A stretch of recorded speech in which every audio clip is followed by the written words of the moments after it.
same thing? Yeah. Ready? Good? So, this is a talk on roasting your own coffee. It's not CoffeeScript, which some people thought it was. So if you were expecting CoffeeScript, you should probably leave. I had originally intended to actually roast some coffee, so that didn't work out. So hopefully the information will be enough for you and it'll make you want to try. So this is actually coffee, in case people didn't know what it actually looks like from the plant. It takes about 3 to 4 years to grow. Useful crops 4 to 5 years. You either pick it all at once, pick it selectively, and then it goes to processing to get to the bean you know, the raw coffee bean. A little bit on coffee consumption. We drink a lot of it in the world, 1 to 2 billion cups per day, based on all the stats I could find, which were production, and then someone did the math to figure out how much each person drinks. And it's the second most traded commodity in the world. Guess the first? Crude oil, yes. A little coffee history. It's named after a region in Ethiopia where it's discovered called Kaffa. And the old story is there was a goat herder named Kaldi, and he noticed his goats eating this bright red plant, and they started to be ecstatic, jumping around, just loving life. So he took the bean back to a monk, and they started eating it and drinking it, and found it was awesome, as it is. Didn't too popular until around 1100. It spread to Yemen, and it was roasted and boiled by Arabs, creating, I don't know the pronunciation, but it was, I don't know how to pronounce Arabic much, but Qahwa, Q-A-H-W-A, which was a word they used to name wine for a long time. So, and the first coffee shop opened in Constantinople around 1475, and so there was this guy, Kher Bey. He was the governor of Mecca, and he thought he'd ban some coffee because he feared the people would rise up against his power, and they executed him. After a week-long terror reign, they said, "You gotta go. We like this stuff, we're gonna drink it, so don't ban coffee." So there's a lot more history to it. This is definitely more about roasting, so go read about it, how it went through trading, through people discovering other areas of the world, how it spread out. There's a lot of history. And actually, you kind of don't think about it, but there's a huge American historical event that kind of shaped our coffee path, and that was the World War II? Boston Tea Party, because obviously we were probably drinking more tea than coffee, so I would imagine. So coffee roasters, you can either DIY or buy one, and the DIY is much cheaper, and this was the one I was going to show you how to make and use. It's actually just a popcorn popper. There's not a lot special to roasting coffee. You just need some hot air and some movement so it doesn't burn. So you need to get the ones that look like this with a solid bottom and you have vents in them it'll circulate the air and keep your coffee moving. They make some with just a heater in the bottom, and those are very flammable because you don't get enough airflow. And it's there's a lot of sugar, and by the time you start to roast, you cook out the water and the moisture, so it gets very dry, and there is like chafe and a hull on the green coffee usually, so you definitely see some sparks sometimes when it gets too hot. But you can also do stovetop, like this fine person. Just kidding, this is the actual stovetop roaster, but I like the guy's ingenuity, or person's. And then you can do the ye old skillet and wok. You just, some heat and some movement. I actually roasted some on the grill the other night, charcoal grill, just for fun. It tasted great. So to start roasting, you obviously have to pick some beans, and most people recommend a nice Central American or South American bean, just the way they're processed, the variety, the way they're grown and processed. They hold heat well. You're not going to easily burn them. and you can roast them from light to dark and get a nice product. So let's start roasting. So this is what your green coffee bean is going to look like. This is raw, and I have some if anyone wants to look at them because I was going to roast, but that fell through.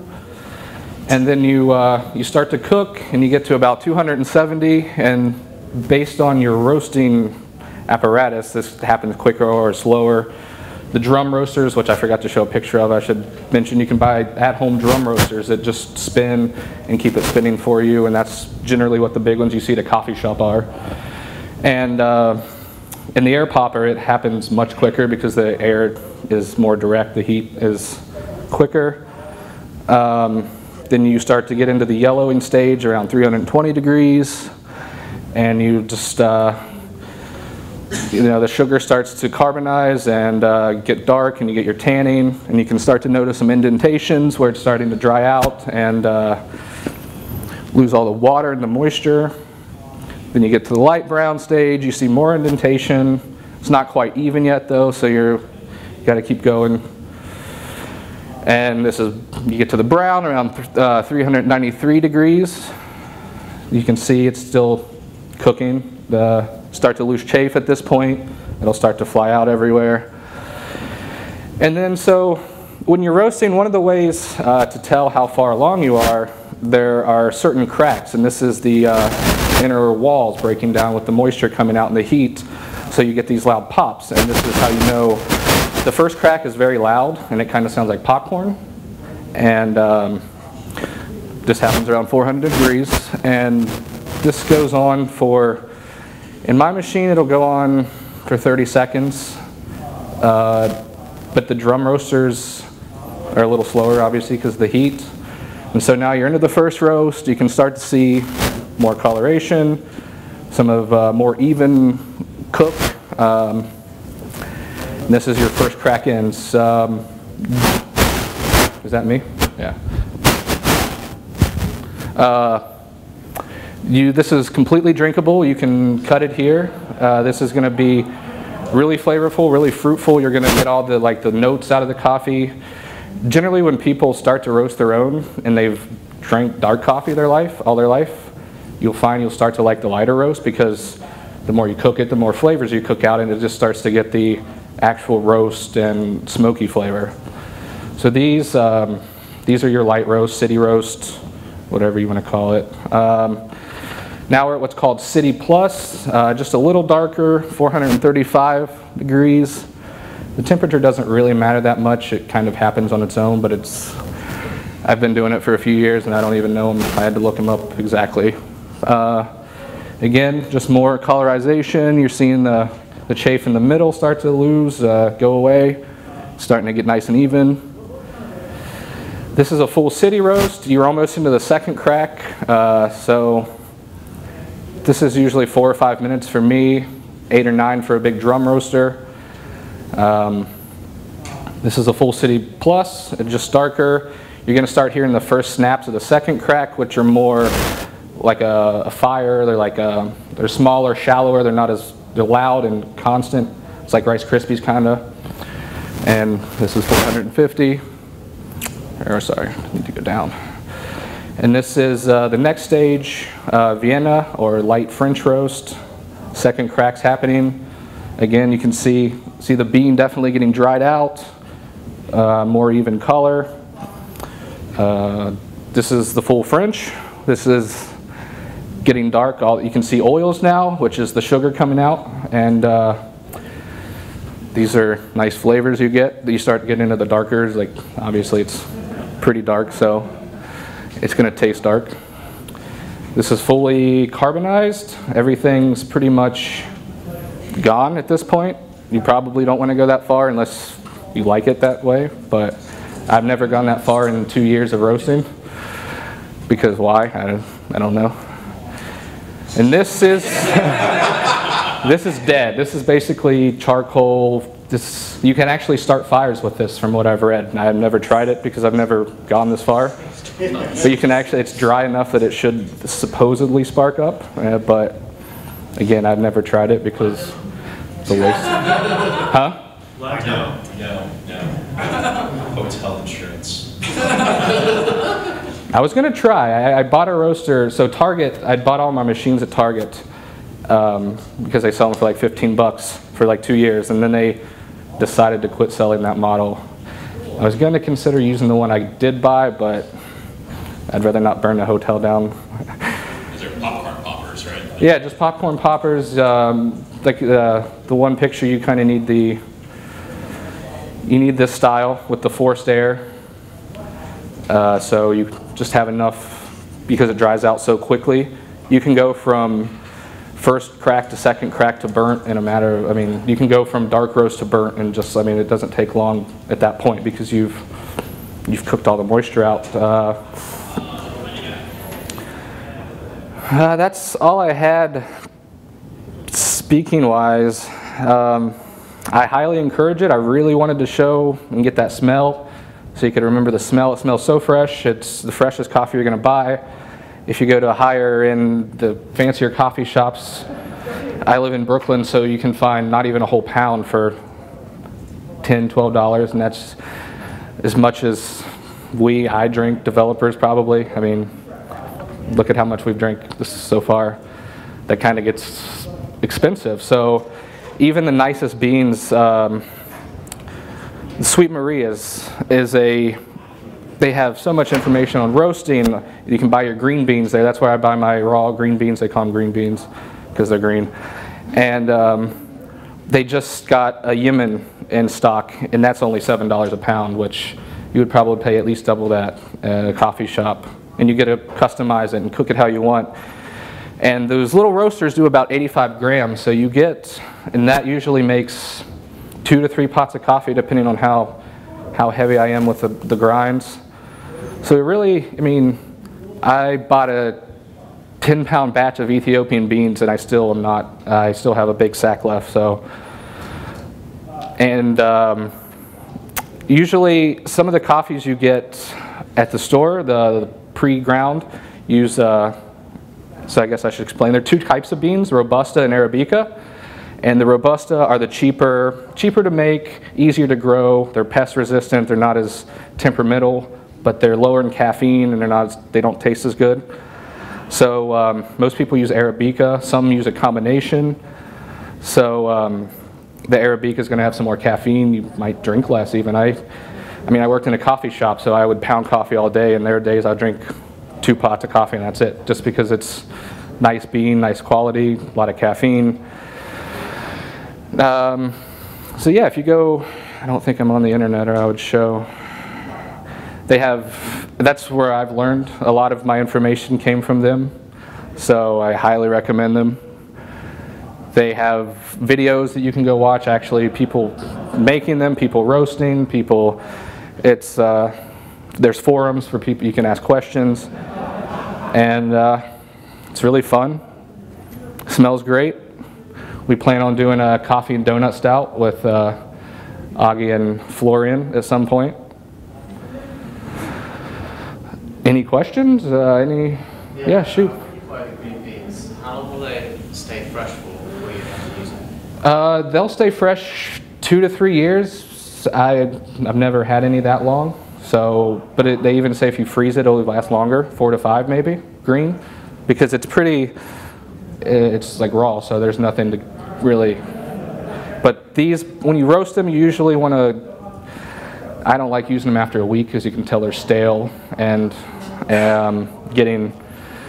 they start to get softer, and you can just smell it. There's a stale smell to it, and 2 days is the premium. 2 days is like, because after you cook it, there's still carbon coming off. The second crack, the carbon, it starts to extract carbon, and so it's probably not exactly like a steak, but it'll rest so it keeps cooking, and then over the days it kind of settles itself and it starts.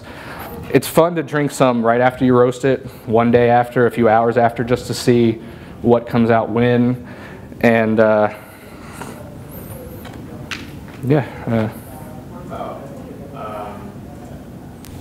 Sorry, I forgot my question. No. How do you make different flavors, like breakfast blend versus something else? you can do blends. I don't know about flavored coffee. Someone asked me about flavored coffees recently. I don't know how you add the oils and the flavorings. I've never been a fan of flavored coffee. But yeah, you can go online. There are common combinations of coffees that make breakfast blends. You probably heard of Mocha Java. It's a common coffee you see. That's actually a blend of a Yemen and a Mocha. And you can just find online. You can try yourself. But there are definitely some you don't want to do because they'll clash. I don't have any concrete examples. I usually don't blend. But espresso blends are usually blends. But yeah, people have recipes online of like 2 parts this, 2 parts this. And then there are also ways, I forget the exact names, but you can roast both at the same time.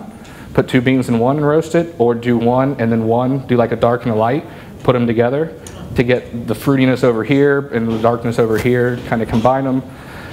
And again, that's not something you're going to get at a coffee shop unless they make those, but you can really customize. If you don't like this being dark, you might like it lighter. The floral notes and the fruity notes. I've had coffee that tastes like blueberry. Like you can smell the blueberry on it. It's awesome.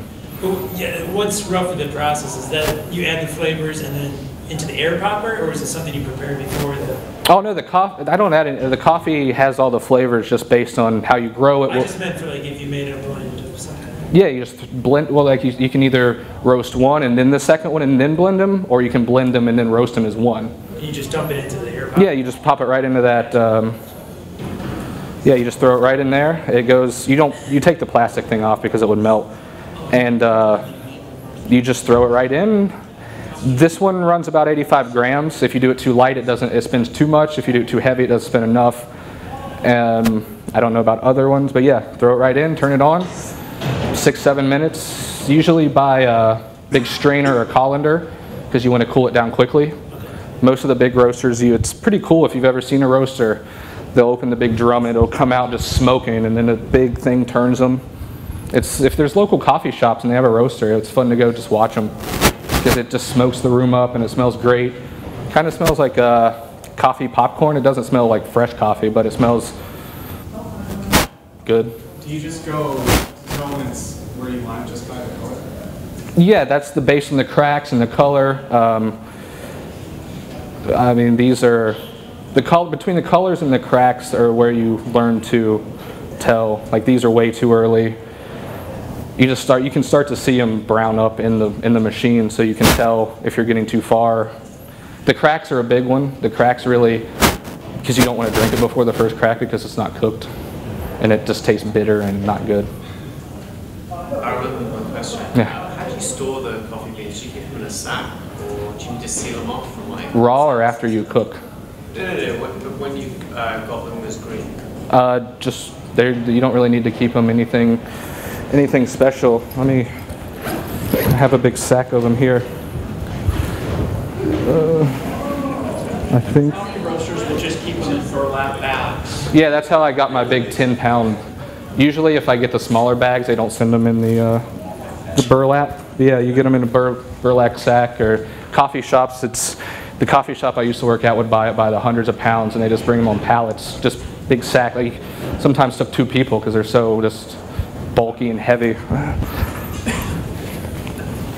Does anyone here roast coffee? Yeah? But do you use roaster? Do you have your... I have a popcorn popper and I have a dry roaster. Sweet.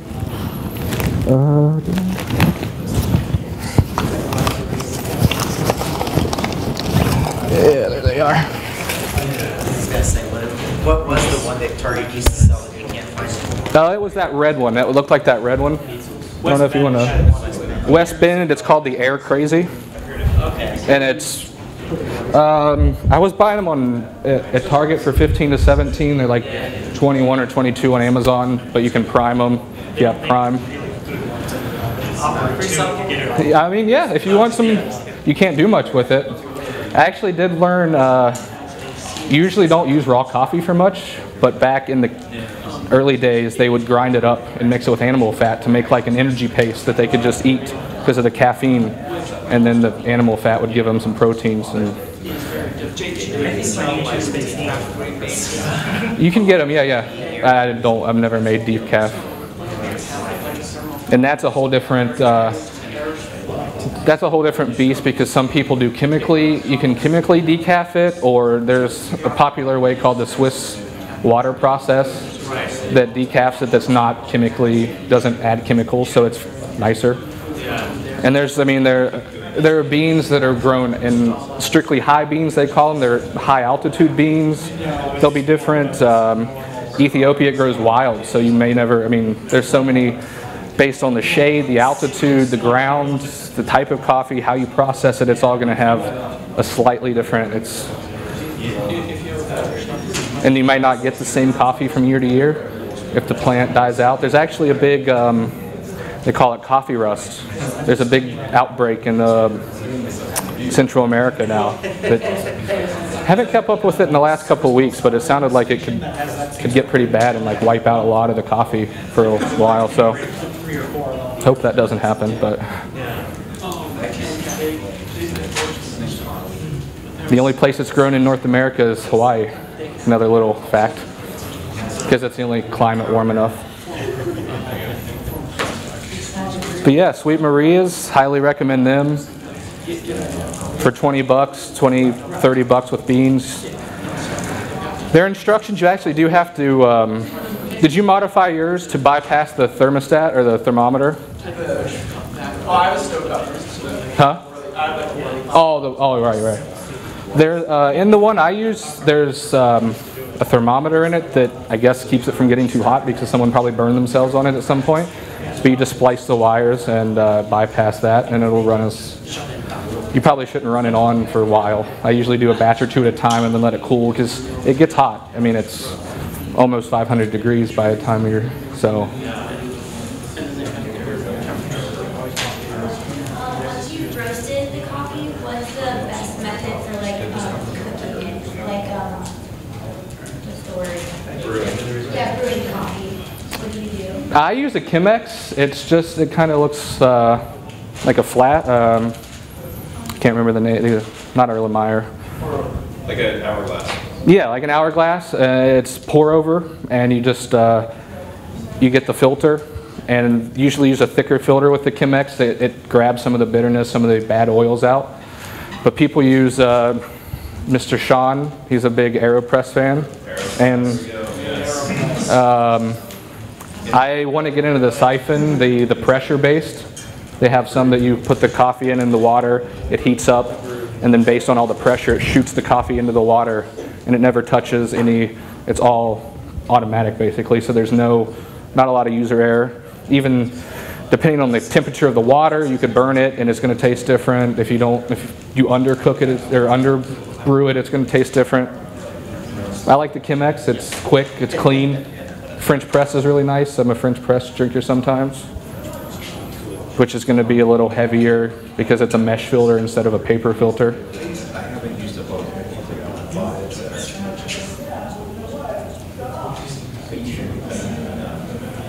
Whew. Any questions? Anything else? All right.